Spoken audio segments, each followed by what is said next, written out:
up business development, Jim Dolson. Hi, Jim. Hello. Glad you guys got that figured out. Wow. Jeez. Happy Thanksgiving. Thanks, you guys. There's a You lot too. to do. There's a lot to do. There's a big game on Saturday. There is. That's my distraction. There is a big game. A couple big games.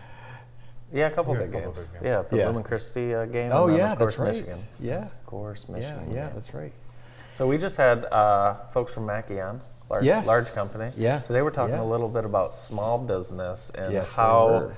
the supply chain affects small businesses. Yeah. People probably don't think that it does affect as much. I know, we don't think about that necessarily. But if you think about small business, there's a definition of it. Like 500 people or less is considered a small business by the Bureau or by the Small Business Administration standard. And if you zoom into Michigan, that's like 900,000 companies that qualify for that definition. That's a lot. That's a lot.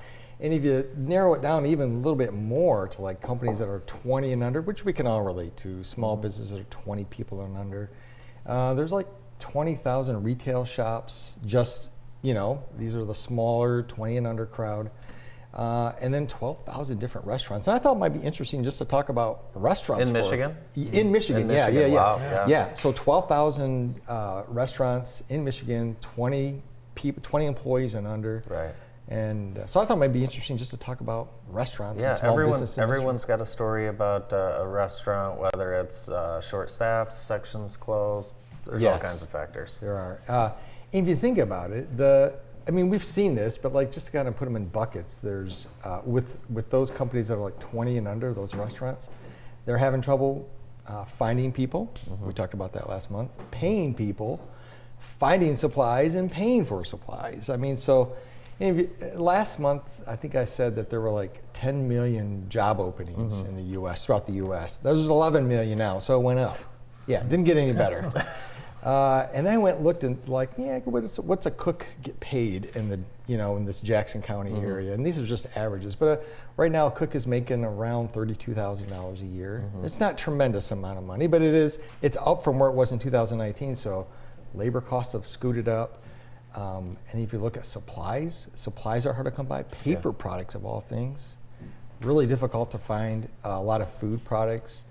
I went and looked at prices too, like prices of like normal grocery items that you and I would buy or restaurants would buy. I think it was like up by 11%, something like that. It's huge. Bread on the average, 15%. Paper products, 15%. Turkey, 17%. Yeah. What happens if restaurants raise all their prices to match that? Oh yeah, we're gonna be paying more, obviously, right? Yeah. And that's kind of what's happening. If you scoot in a little bit and you kind of take a look at it, there's a lot of world events that drive these things. We talk about inflation. I mean, just in real simple terms, if you look at like the labor it takes to run a restaurant or a small business even, low labor supply, not a lot of people out there, and increasing wages, or increasing demand rather, forces all the wages to go up, forces restaurants to raise their wages to other people. And then we don't think about it, like, we see the Ukraine-Russian war as far away, but it's not. Like Right. it has a very local impact on us. An example would be Ukraine is considered. This is interesting. You probably have heard this. They're the breadbasket of the world. Like they truly are a mass producer of grains. I think the number was like 10% of all the wheat on the planet comes from Ukraine. 13% of barley, 15% of corn, 50% of sunflower seed oil.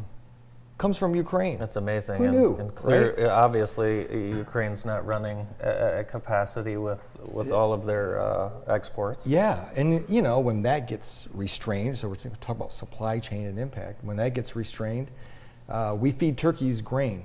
That's how they get fattened up. And if the grain goes up, the cost of turkeys goes up, like we just mentioned. So, paper products.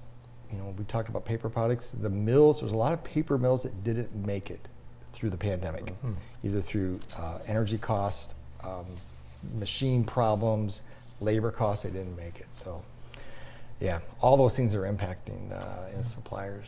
We've had a drought. We've had that war, the bird flu. Yeah, the avian drought. flu. There was the avian bird flu that wiped Yeah. out a major portion of chickens and turkeys, as well. So, We were at a restaurant with some friends the other day, and you could see they changed things. It's different soy sauce, different paper products, different chopsticks, yeah. and it's because they have had to. They're scrambling to find. Here's one. I was in Detroit last night, and you're just used to it now. Yeah. But it was a bar restaurant, and they probably had 10 menu items, and from 5:30 to 7:30, pizza only. That's all anyone's getting, and Right. a bartender and one server. You know, and you Yeah. just you know clearly someone either called in or they couldn't find someone, so you know They you're had to making balance adjustments. it. Yeah. Well, there are some things that small restaurants can do, small businesses that our restaurants can do. And a lot of these can apply to other suppliers or to other businesses as well. But you mentioned, that's really what we call triage. Like you're triaging your customers. You can't serve them all because you've got limited resources. You have to triage the menu too, meaning you can't have a full menu. And I just think back, just locally, the experience here, we've seen that. We went to a restaurant the other day and the doors were locked. You could do drive-through, but you couldn't go in. It's like, okay. I was there too. Were you there too? Yeah, it was the Wendy's on West Ave. I'm not going to name it. It wasn't a Wendy's, but it was a fast food ridiculous. restaurant. Yeah. That's funny. The place is closed, but the drive-thru's open. 3 cars in the Right. parking lot. 3 employees running the whole place. And you need a certain amount of employees to be able to safely open. You know, it's not. That's rationing. I mean, that's what you have to do when you're a small business or even a large business. You have to do that. Some of the other things you can do, though, if you're a small business, say like a restaurant or whatnot, is don't just put all your eggs in one basket, so to speak. Like spread out who you're working with. Find other suppliers. Other vendors type, Absolutely, yeah. Just don't lean on, this is 2022 now. You can't just be necessarily aligned with one supplier anymore because despite their best efforts, they may not be able to get you things. You can also lock arms with maybe even your competitors. And, I'm not saying form a co-op, but act like a co-op and go to some of your suppliers and say, listen, there's a lot of buying power between all of us. That's a great Because those small restaurants, they're up against the large chains, the big box restaurants, who carry a lot of buying power and leverage with them. So if you can lock arms with other people, even if they are your competitors, at least you'll all do a little bit better. That's a great point. Transparency with suppliers too. Sometimes as businesses, we want to hold back and not give anybody too much information, right? Well, this is not the time to do that. If you want to get a supplier aligned with you, give them more data, give them more information. Of course, you have to trust them, right?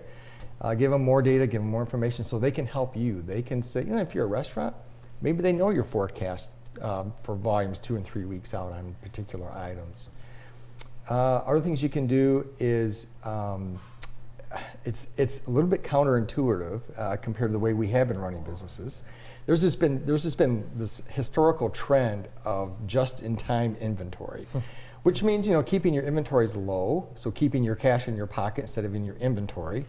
Times have changed in the last couple of years, and now there's more of a movement to do just-in-case inventory, which means spend the cash if you have to, if you must, spend the cash on inventory, hold it back, keep it on the shelf, so that if you do need it, at least it's there and you don't have to close your restaurant or your business because of it.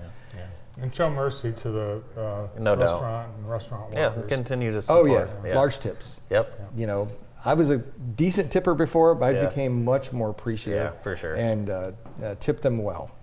So. Great to see you. Happy Thanksgiving. Yes, thanks. Yeah, you guys as well. Happy Thanksgiving, Jim. Yeah, thank you. Jim Dolson from U.S. Staffing. Morning show continues in just a